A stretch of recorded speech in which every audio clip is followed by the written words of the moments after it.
Bonjour à vous. C'est Alexandre. Sous la Varangue, c'est votre émission.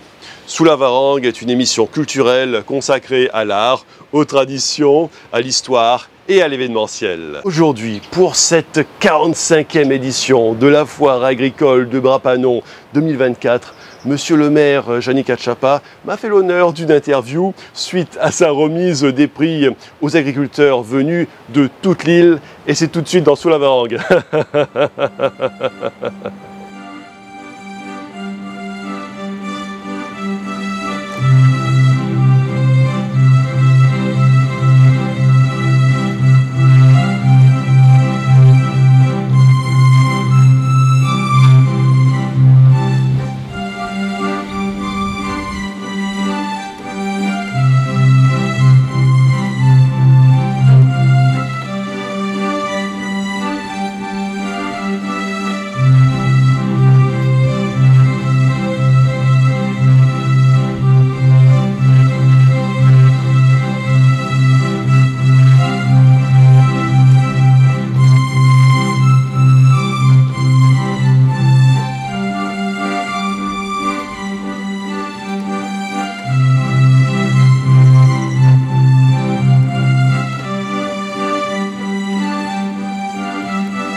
Alors, je suis ici à la 45e édition de la foire agricole de Brapanon et je suis en compagnie de Monsieur le maire Yannick Hatchapa. Yannick Hatchapa, maire de Brapanon et vice-président du département de la Réunion. Monsieur, aujourd'hui c'est la remise des prix justement pour les agriculteurs, pour les meilleurs agriculteurs justement, pour les récompenser de leur travail. Et là, on vient de voir que le monde agricole, eh bien, c'est toute une famille, c'est eux qui nous nourrissent en fait. Oui. Voilà. C'est très important et c'est très beau de voir la fraternité qu'il peut y avoir justement avec le monde agricole qui nous apporte tant. Tout à fait. D'ailleurs, je voudrais avoir une pensée pour l'ensemble des agriculteurs de la Réunion. Aujourd'hui, on a finalement félicité ceux qui ont réussi dans des concours particuliers. Ovins, bovins, avicoles, porcins. Mais c'est un hommage à toute une profession, un métier, une activité qui est très noble, mais aussi qui demande beaucoup de courage. Donc le département, effectivement, a souhaité valoriser avec l'ensemble des partenaires le parcours de certains éleveurs. Et puis, on a pu le constater que beaucoup étaient des jeunes, parfois des jeunes couples, et ce qui est évidemment un moment d'espoir, un sentiment d'espoir pour l'avenir de l'agriculture rayonnaise, et notamment de l'élevage. Alors évidemment, l'agriculture, c'est l'élevage, mais c'est beaucoup de métiers, beaucoup d'activités. Et donc la foire agricole, c'est l'occasion de mettre en avant l'ensemble de ces professions, l'ensemble de ces activités, de travailler sur les enjeux, les menaces et les opportunités. Bravo. Et on va commencer par le prix de la meilleure productivité remis à Earl New Earl Farm, Madame Boyer Pascaline. Représenté par Monsieur Boyer Valentin, catégorie bovin-lait. Leur paquet là. La société qui a été créée il y a moins d'1 an, où papa ici présent et maman nous ont donné l'exploitation et mon frère. Donc un très grand merci à papa et à maman qu'aujourd'hui, moi être très fier de travailler avec mon frère et très fier de remporter la meilleure productivité 2023. Parce que c'est beaucoup de sacrifices, beaucoup de passion et beaucoup de patience. Et surtout, beaucoup d'amour aussi pour nos animaux. Et il faut, comme papa toujours dit à nous, ne fait pas de blé parce que notre camarade fait blé, il faut aimer ce métier. Il faut connaître ses vaches, ses bras, il faut connaître son métier, il faut lever 5 h du matin, il faut faire la traite du lundi au dimanche, 1er janvier, 31 décembre. Et aujourd'hui, je pense que moi et mon frère, on est très fiers aujourd'hui de remporter cette meilleure productivité 2023. Yes. Bravo, un grand bravo. Alors, dans ces propos, il faut bien comprendre qu'on a d'une part l'explication que ce métier, il est beau mais il n'est pas simple. Et d'autre part, la présence de deux frères, c'est bien montrer que le renouvellement est là. Le métier est à nouveau bien représenté par la nouvelle génération. Je profite de l'occasion pour remercier les partenaires, l'URCOPA, ici présents, et le Crédit Agricole, M. Durand qui est là aussi, partenaire incontournable de la manifestation. Alors je vous rappelle qu'il y a les cadeaux, il y a URCOPA, le Crédit Agricole, le département et la Chambre d'agriculture. Et une information très importante ici, 8 950 kg de lait par vache et par an. 8 950 kilos de lait par vache par an. Par an. Je ne sais pas retenir. Bravo. Bravo. On voit surtout dans le monde agricole qu'il y a beaucoup de menaces parce qu'il y a un problème de transmission de vieux agriculteurs vers les nouvelles générations. Ouais. La transmission se fait de plus en plus difficilement et c'est très compliqué de pallier à ce problème. Et puis il y a toujours le problème des terres agricoles qui diminuent. Ouais. Donc les contre-mesures pour aider nos amis les agriculteurs sont assez compliquées. Tout à fait. Donc on a, je dirais, un problème d'appétence déjà pour ces métiers qui parfois sont jugés métiers difficiles. Si vous faites du vivant, de l'élevage, c'est des métiers contraignants. Donc il nous faut rendre attractifs ces métiers. Ensuite, il y a aussi le foncier, vous en parlez. L'accès au foncier n'est pas simple puisque l'île n'est pas extensible. On n'a pas des plaines littorales extrêmement très grandes. On a un relief qui est à l'avantage, mais parfois ça joue contre nous. On doit se préserver également, préserver les ressources en eau. Donc, vous voyez, c'est un certain nombre de contraintes qu'il nous faut trouver des solutions pour les surpasser. La foire agricole, c'est l'occasion justement de parler. On a eu plusieurs ateliers, et notamment l'enjeu de la transmission et de trouver de l'appétence dans les générations qui viennent sur ces métiers de l'agriculture. Et je pense que le sujet est tellement d'actualité qu'il serait un thème, à mon avis, important pour la prochaine édition de la foire. C'est la formation, l'apprentissage, l'accès au foncier et surtout comment éduquer davantage l'alimentation de nos enfants, comment amener nos enfants à découvrir le vrai visage de l'agriculture.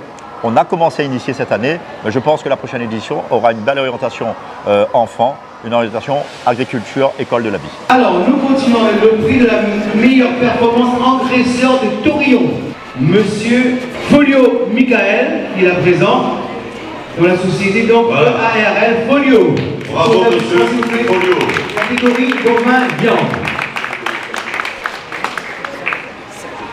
Monsieur Folio, il vient de Saint-Joseph. Bien prononcé. Bravo. La SAFER a décidé de récupérer certaines terres en friche pour les redistribuer au monde agricole. Qu'en pensez-vous, monsieur le maire? C'est une très bonne chose. Il faut à tout prix que nous puissions trouver les moyens de valoriser les terres, lorsqu'elles sont agricoles notamment.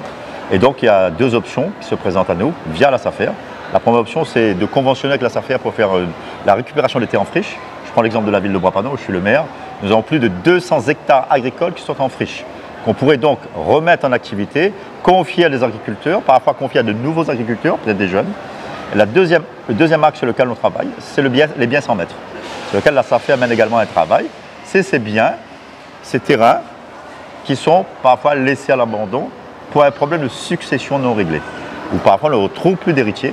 Donc là aussi, aujourd'hui, le législateur a prévu de faciliter le rapatriement dans le domaine public de ces biens sans maître, et de pouvoir rapidement à l'échelle de quelques années évidemment, de pouvoir réaffecter ces terrains et en faire des zones de production. Merci monsieur le maire. Alors j'ai l'honneur de représenter ici ce matin la Chambre d'agriculture, partenaire de cette grande manifestation depuis de très nombreuses années. Et effectivement, félicitations à vous tous. Vous savez que la Chambre d'agriculture sera toujours à vos côtés pour vos suivis. Et je vous souhaite une bonne continuation pour le bon travail que vous effectuez et pour assurer notre souveraineté alimentaire. Merci et bonne continuation à vous. Monsieur le maire, pourquoi le département soutient les éleveurs en particulier? Alors, parce que c'est une activité qui est rigoureuse, qui demande de la patience, du courage, et que ceux qui se lancent dans l'élevage, et donc dans le vivant, ont beaucoup de mérite. Et il faut vraiment que le département soit à leur côté, les accompagne et les mettre en valeur. C'est ce qui a été fait aujourd'hui avec ces chèques de 500 € qui ont été donc attribués aux lauréats de ce concours. Il y avait différents types de concours. À travers ce geste, c'est vraiment mettre en avant cette filière qui a besoin d'être soutenue. Et le département dit tout simplement à ses éleveurs, merci au nom de la Réunion. Et puis on a vu aussi le bonheur chez les familles.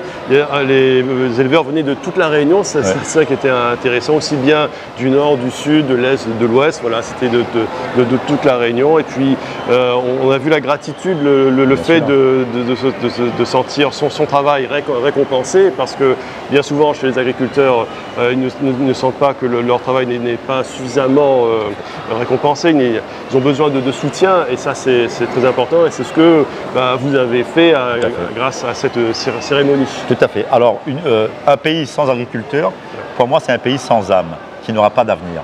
Qu'est-ce que seraient nos assiettes, notre alimentation, si on n'avait pas d'agriculteurs? On serait obligé de manger des choses qui viennent d'ailleurs.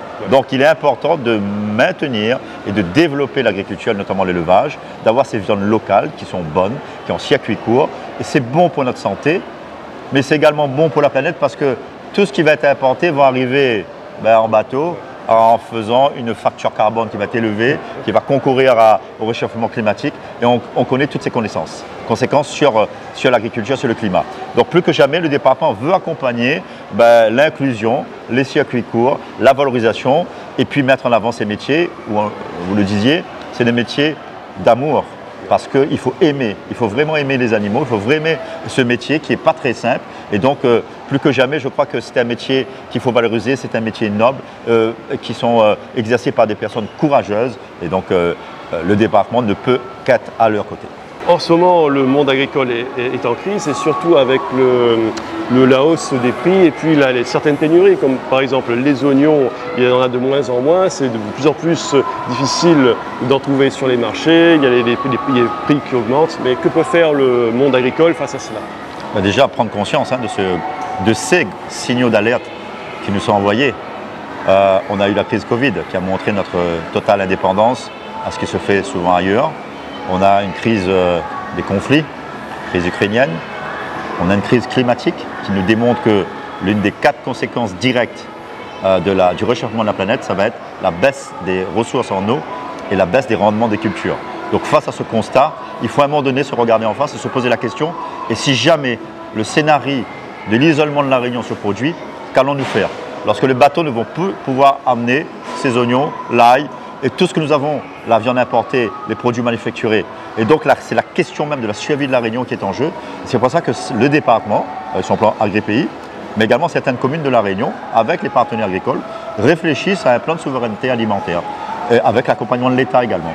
Et donc il est important aujourd'hui que nous fixons du regard cet enjeu de développer l'agriculture locale, de générer des circuits courts, de développer une nouvelle filière, à l'exemple de la filière fruits à pain. Demain, si on est coupé de tout, il faut que nous soyons capables de donner à manger à notre population. Et ça, ça nécessite d'une part le renforcement de l'agriculture, le déploiement de nouvelles aides publiques d'accompagnement, mais également un réflexe du consommateur. Il faut que les consommateurs fassent confiance à leurs agriculteurs. Il faut qu'on achète des produits locaux. Il faut qu'on change notre mode d'alimentation. Manger moins de viande, mais manger de viande locale. Manger plus de légumes. Donc il faut trouver un équilibre et si possible un mix. On en parlait pendant cette fois. Le mix entre le riz. La production de riz à La Réunion n'atteindra jamais le besoin de la population. Et les prix seront évidemment plus importants. Mais si nous arrivons à faire un mix entre le riz, le manioc, les tubercules et le fruit à pain, je pense qu'on y gagnera en indépendance alimentaire et en santé, parce que c'est des produits qui sont sains et bons pour notre corps et puis pour la planète, puisque nous allons moins faire venir des bateaux ou des avions, et nous allons pouvoir développer une ville et une vie harmonieuse et donner à nos enfants de beaux réflexes, une bonne alimentation, et en faire un peuple qui serait libre et autonome, surtout au niveau de la question alimentaire, c'est vital. Et puis ça serait joli aussi de planter des fruits à pain partout, hein. C'est un bel arbre, voilà. Et il y a des fruits à pain qui sont centenaires, qui sont magnifiques. Voilà, ça serait un nouveau mode de consommation, et puis ça serait un fruit qui serait à la portée de tous. Voilà, on peut faire beaucoup de choses avec le fruit à pain. Et donc alors pour cette 45e foire de Bras-Panon, quels sont justement les enjeux? Alors l'enjeu principal a été la relation entre l'agriculture et le climat. Il faut prendre conscience que comment en train de glisser la planète sur le réchauffement climatique notamment, quelles sont les conséquences directes et indirectes sur l'agriculture. On a vu récemment un article sur la vanille menacée par le réchauffement de la production de vanille est menacée par le réchauffement de la planète. On voit que les ressources en eau vont certainement diminuer, que les sécheresses vont être plus importantes. On voit que le changement climatique amène de nouvelles maladies aux plantes, aux espèces animales, et qu'il nous faut prendre conscience de tout cela. Donc tout ce qui va venir d'ailleurs peut représenter un danger, une menace. Donc l'idée, c'est vraiment de se préparer sur une agriculture durable. Et si on prend le cas de la pomme de terre, qui nous vient importer en grande partie, si on arrive à développer la pomme de terre, si on arrive à développer le songe, le patate, qui sont des produits locaux, déjà adaptés à nos terres et à nos assiettes, je pense qu'on y gagnera. Nous avons eu plusieurs démonstrations pendant la foire, l'association des agriculteurs de Bras-Panon, un projet académique avec les lycées et les collèges où les jeunes sont venus présenter les frites de patates en lieu et place des frites de pommes de terre, et on a pu découvrir que finalement la nouvelle génération adore, trouve ces produits très bons. Donc il faut glisser progressivement vers ce type d'alimentation. Après, je le disais tout à l'heure, c'est l'éducation alimentaire. Et quand je parle d'éducation alimentaire, pour moi, la cible numéro 1, ce sont nos enfants. Il faut qu'ils deviennent les ambassadeurs de bonnes pratiques alimentaires, de bons réflexes agricoles auprès de leurs petits camarades et aussi auprès de leurs parents. Nous, on a amené vendredi matin 800 enfants des écoles de Bras-Panon à faire une opération de plantation dans notre jardin partagé. Nous avons offert à ces 800 enfants un verre de jus de canne. C'est la première fois qu'ils buvaient du jus de canne. Ils sont plutôt habitués à du coca, des produits manufacturés qui viennent d'ailleurs. Donc c'est cette attitude qu'il faut avoir, et la raison pour laquelle nous, à Bras-Panon, on a placé l'éducation alimentaire au centre de notre activité. Et nous, je souhaite que la foire 2025 soit aussi orientée vers les jeunes, les enfants, parce que cette foire, si on le fait, ces métiers, ces agriculteurs, ces produits transformés, c'est bien pour les futures générations. C'est bien pour que la vie à La Réunion soit vraiment la plus harmonieuse, la plus stable, la plus durable, et surtout que nous n'allons pas donner à manger à nos familles, à nos enfants, des choses qui ne soient pas bonnes pour la santé. C'est sûr que du jus de canne brut, c'est délicieux, c'est sucré. Voilà. C'est vrai que c'est sûr que du jus de canne qui n'est pas encore raffiné, on n'est pas habitué. Il y a des machines spéciales, on en a vu lors de la foire de récolte de Bras-Panon. Et donc voilà. Eh bien, monsieur le maire, je vous remercie. Merci. Merci à vous. Merci à Télécréole de couvrir cet événement et de faire, par le biais de ce reportage, passer l'information auprès de tous les foyers réunionnais. Et merci de votre présence et rendez-vous à la foire agricole de Bras-Panon. Toute la Réunion vous dit merci du fond du cœur pour le métier, pour la passion et pour le courage pour de votre activité. Restez avec moi dans Sous la Varangue où nous continuerons d'explorer cette 45e édition de la foire agricole de Bras-Panon 2024. A très bientôt dans Sous la Varangue.